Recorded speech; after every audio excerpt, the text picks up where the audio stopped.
The HP Outdoors Waterfowl podcast is fueled by Eukanuba. If you want to get the most of your dog in your training sessions, you need nutrition that holds nothing back. Eukanuba's new premium performance lineup is built with the nutrients dogs need to help unleash their max potential. That starts with providing energy that matches their efforts, supporting optimal nutrient delivery, and supporting post-exercise recovery. Check out the new Eukanuba premium performance lineup and find your dog's fuel at eukanubasportingdogs.com. You are listening to the HP Outdoors Waterfowl Podcast.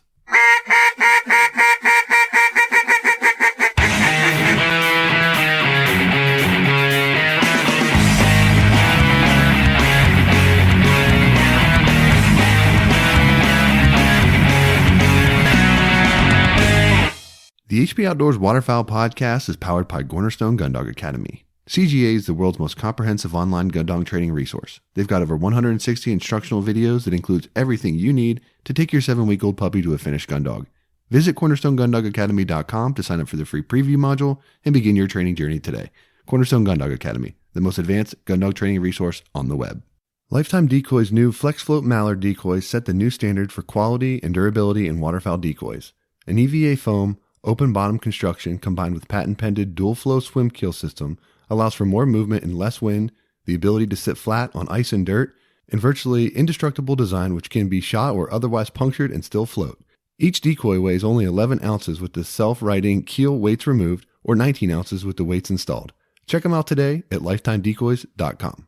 Soundgear is offering a 35% discount to the HP Outdoors listeners for their instant fit industrial and shooter products. You can head over to soundgearhearing.com and use the promo code HPO35 to claim your discount today. Lucky Duck, about the only creature they can't deceive is you. Lucky Duck is more than a brand, it's a lifestyle built around the subtle art of critter deception. So while you're focused on the business end of your shotgun or rifle, know that they're completely focused on what matters most, you. So whether you're in a duck blind, dove field, on a predator stand, or chasing turkeys, they're confident that their products will help you succeed.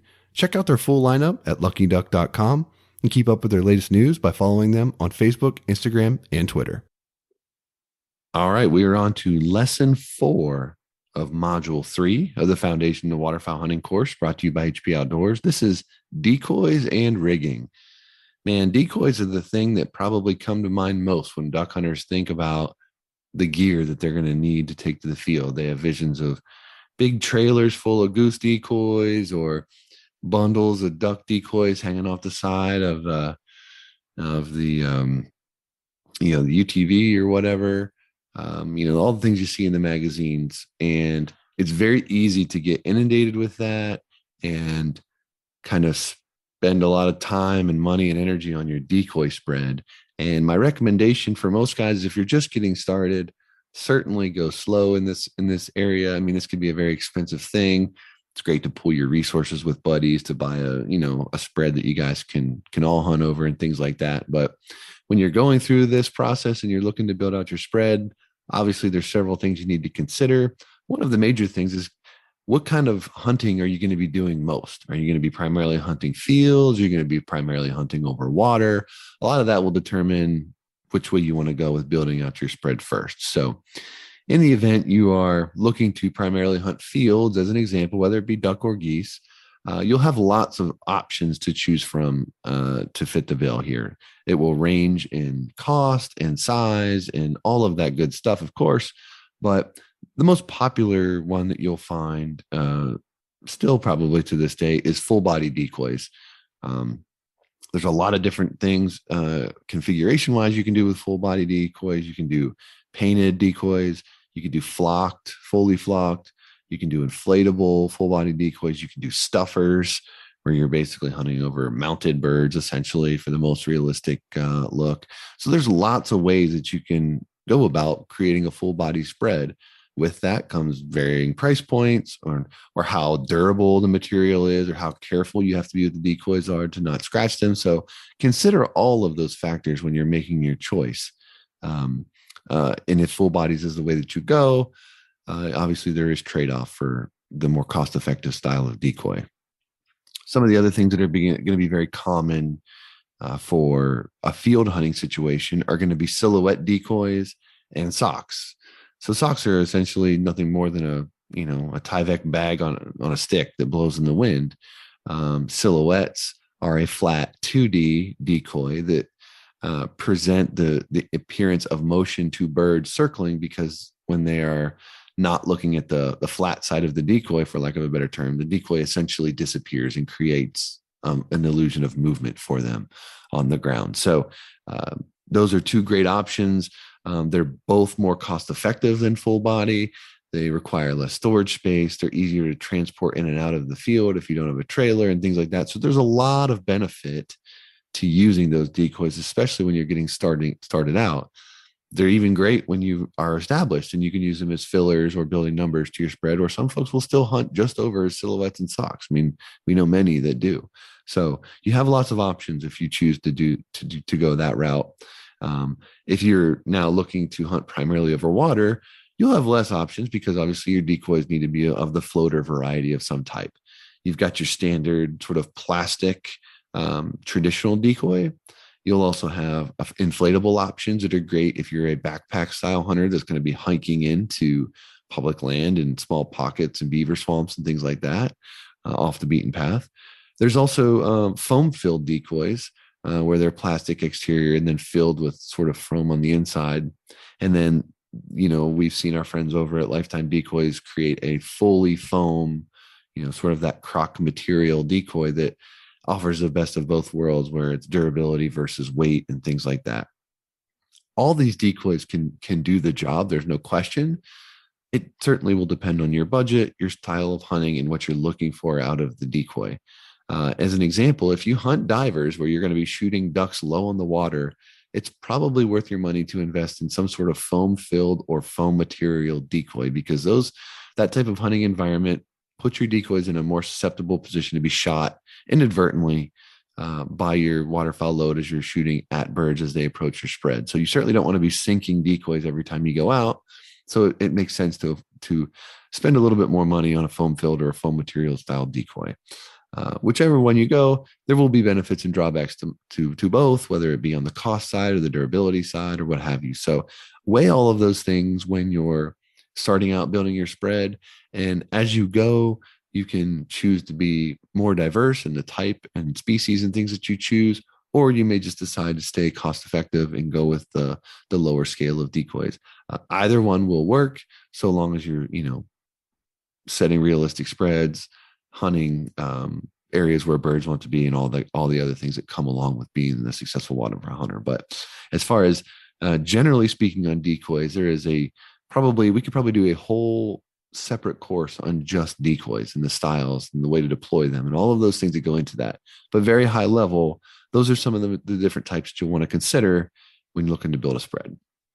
Yeah, and I'd say, two things that stick out to what you just said. When you are looking at floaters, if you're going after divers, the foam filled decoys are heavy. They're a lot heavier. They're filled with foam, and when you're carrying in, or if you're in a canoe or kayak setting up, however you decide to hunt, they do add weight. That being said, we hunt a lot of silhouettes and full bodies when it comes to goose hunting. And socks, I love hunting with socks when we're in the Central Flyway. If we're out in Kansas or Oklahoma, there's a lot of big fields and a lot of wind that stays down low, where when we're hunting at home, we're hunting a lot of smaller tracts of land, smaller fields that are usually surrounded by woods. And we just don't seem to get enough wind that is low enough to make the socks, stay open and look realistic the entire time. So that's something I haven't invested in. But we do the full bodies and silhouettes quite often. Moving forward to there, more decoys comes the motion game. And this has been really big the last few years as far as spinning wing and splashing decoys.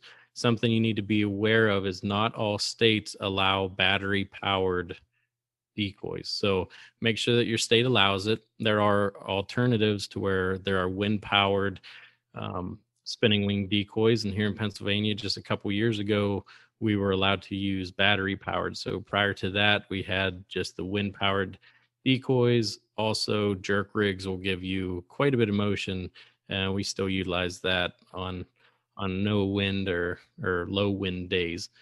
When you get into rigging, Texas rigs are very popular.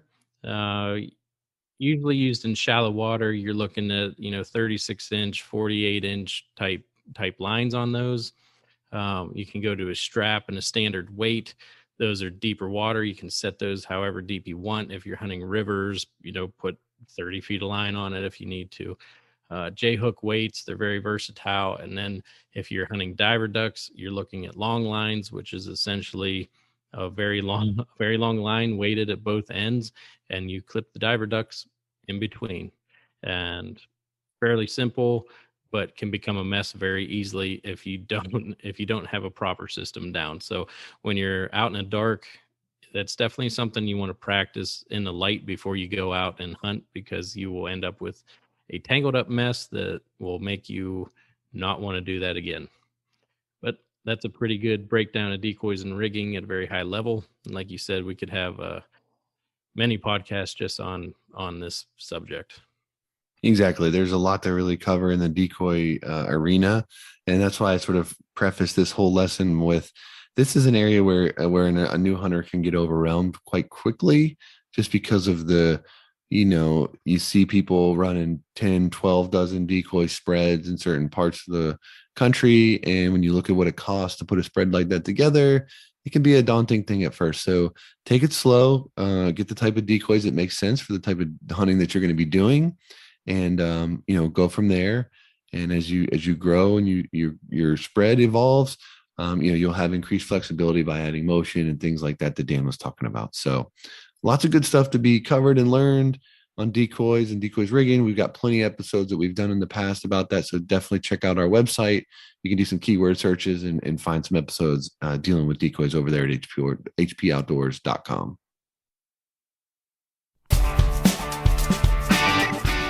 That's going to do it for this episode of the HP Outdoors Waterfowl Podcast. If you're new to the show, head over to iTunes, check out some of our past episodes, and while you're there, leave us a 5-star rating and review. It's the best way for like-minded hunters just like you to find our show.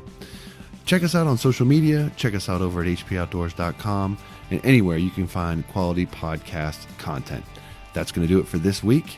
Till next time, for Dan, I'm Josh. Take care.